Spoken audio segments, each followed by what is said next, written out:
મિત્રો, અત્યારે ગુજરાતના ઘણા ખેડૂતો પ્રાકૃતિક ખેતી તરફ વળ્યા છે, ત્યારે એક અગત્યના સમાચાર સામે આવી રહ્યા છે। ખેડા જિલ્લામાં પ્રાકૃતિક ખેતીનો વધતો વ્યાપ।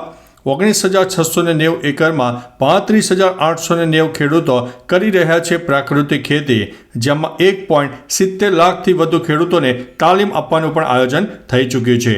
મિત્રો, હવે વિસ્તારથી વાત કરીએ તો ગુજરાત સરકારની ગાય આધારિત પ્રાકૃતિક ખેતીને પ્રોત્સાહન આપવાની નીતિને સારો પ્રતિસાદ મળી રહ્યો છે।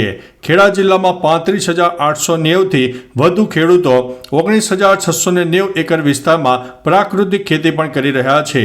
જિલ્લાની 419 ગ્રામ પંચાયતોમાં 75થી વધુ ખેડૂતો પ્રાકૃતિક ખેતી કરી રહ્યા છે। જિલ્લામાં 105થી વધુ પ્રાકૃતિક કૃષિ મોડલ ફાર્મ પણ કાર્યરત છે। આત્મા પ્રોજેક્ટ, ખેતીવાડી વિભાગ અને બાગાયત વિભાગ સહિતની સંસ્થાઓના પ્રયાસોથી પ્રાકૃતિક ખેતીને વેગવંતી બનાવવામાં આવી રહી છે।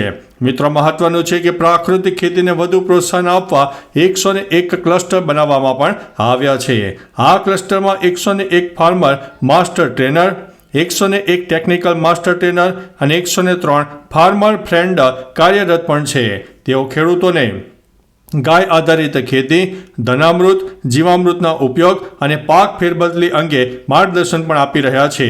મિત્રો, મહત્વનું છે કે અત્યાર સુધીમાં 1,70,820થી વધુ ખેડૂતોને તાલીમ આપવામાં આવી છે।